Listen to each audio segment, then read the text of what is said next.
From the BBC World Service, in association with ABC and All India Radio, this is Stumped.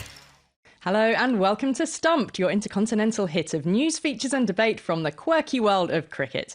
I'm Alison Mitchell in London, just about recovered from the first test match of the summer with England men beating New Zealand at Lord's, about to head up to Nottingham for test number 2.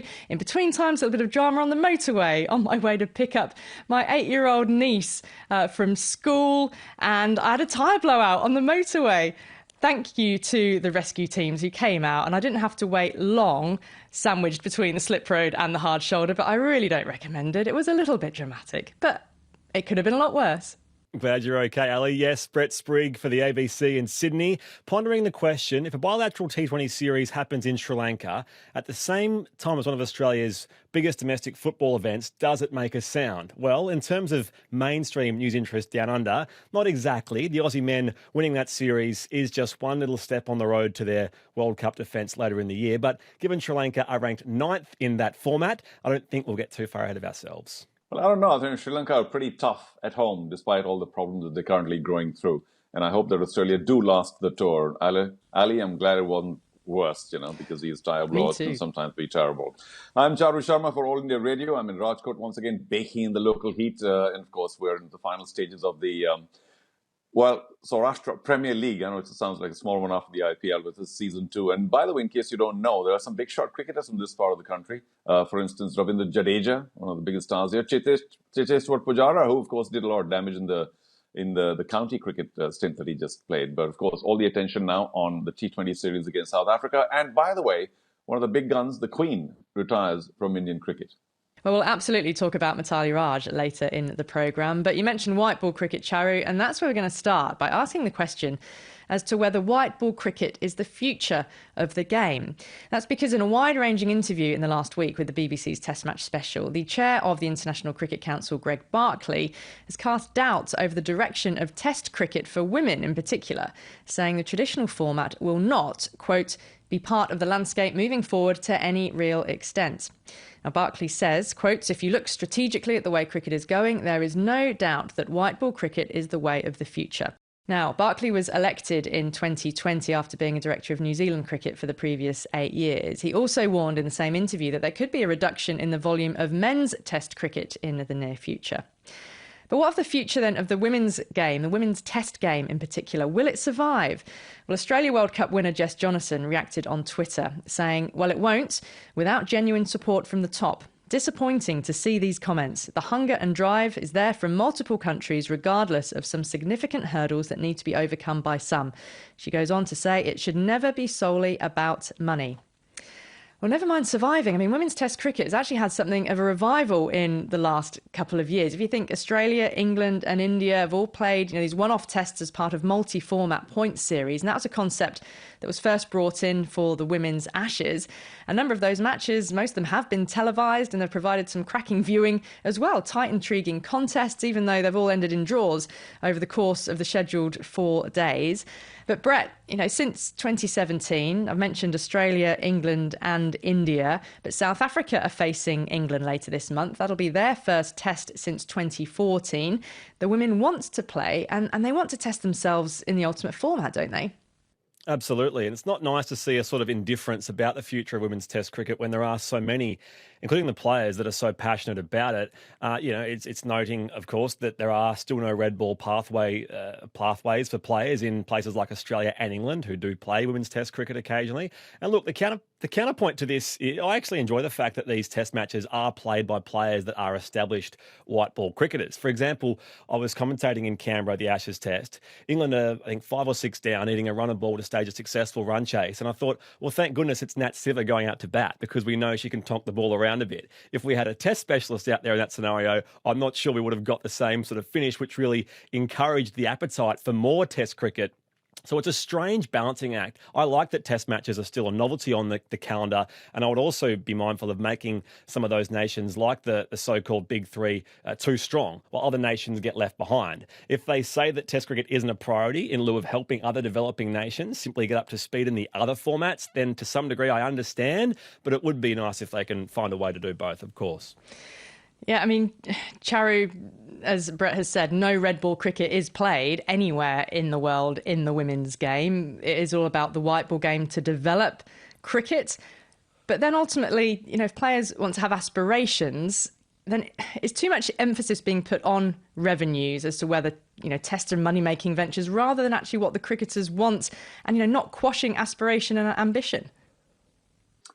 Well, listen, I mean, I don't mean to be, excessively lighthearted here, but I also want a mansion of 10,000 rooms. It's not possible. What does the word economics mean to people? Can people understand that the world is essentially market-driven? Now, these are But then we'd have no men's tests either, would we, in some places? I've got to preface this by saying that, listen, I personally love Test match cricket. We've all grown up on it. But if that's the way the game's evolving, that is the way the game's evolving. Either the cricketers run it for themselves, get all the revenues, organize all the matches, or let people who are the custodians of the game understand where the commerce is going. If the commercial paths are all towards white ball cricket because that's where the revenues are coming in from and that's what people would like to support, then the game has no choice, really. We can't hang on to the past. I mean, we can't say, I love a horse cart ride, so we should have only horse carts instead because they're more, I don't know, environmentally friendly, I don't know. And so the world moves on. And cricketers, particularly from a certain era, have to realize that. I mean, I love it for heaven's sake. I'll say it again before I get trolled or whatever. But the world is moving in certain directions, and cricket needs to move in that direction just to be able to be relevant anymore. Because you talk about England, Australia, maybe India. But, I mean, do we want to really restrict it and constrict it into a 3-4 person or 3-4 country game again? It's all about, expansion, isn't it? And if white ball is the only way, if not the easiest way to expand, then that's where the world of cricket will necessarily go. I mean, whether you like it or not. Well, I feel as if the women's game is evolving backwards in a sense because they're starting with white ball cricket and actually moving up towards the test game. And rather than thinking of test cricket being something in the past for women, I actually rather feel as if playing a one-off test within a multi-format series is something actually quite futuristic. It's quite a modern way of presenting test cricket.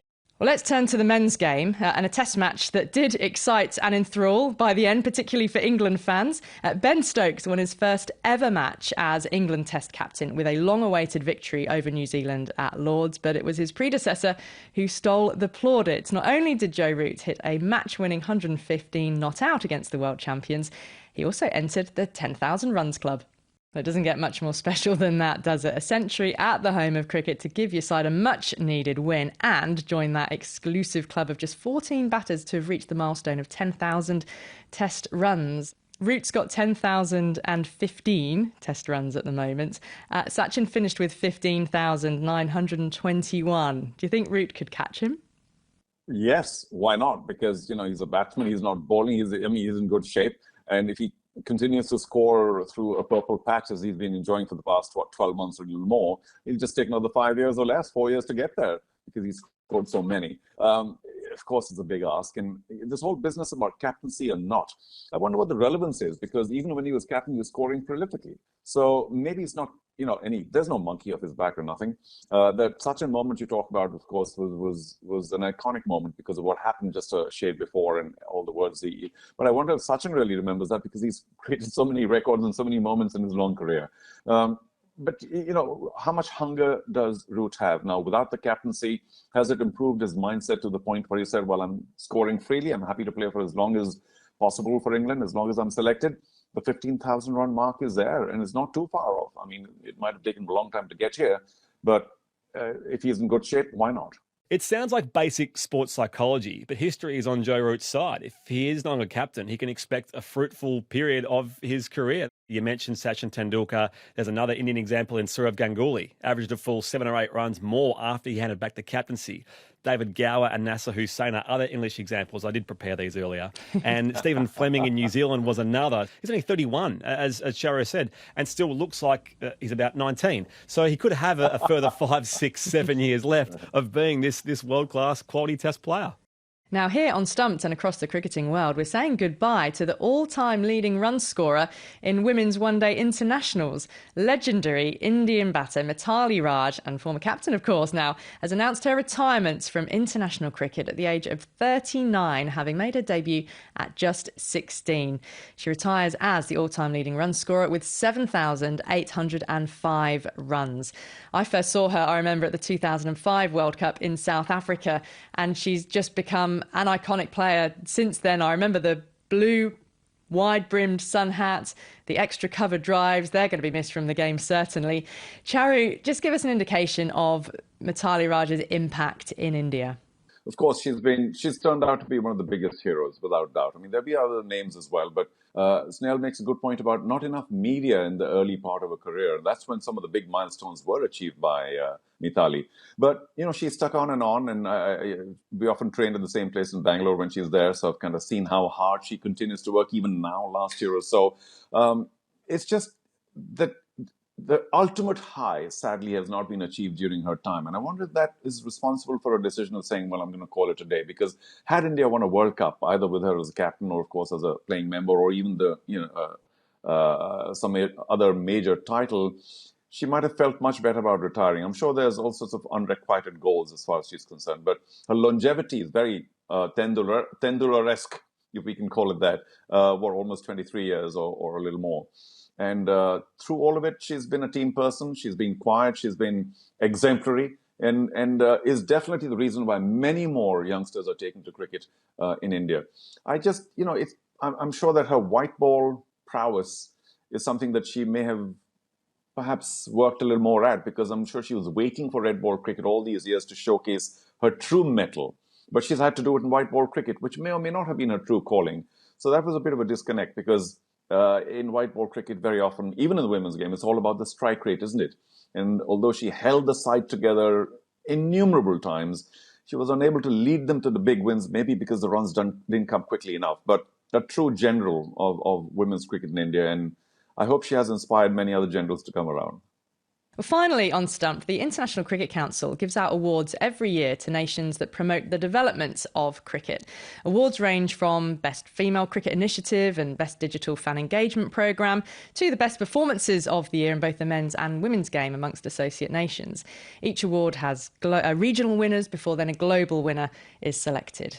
And, drum roll, the winner of the Global Award for the Social Impact Initiative of the Year, i.e. that's a project that uses cricket as a vehicle for social change.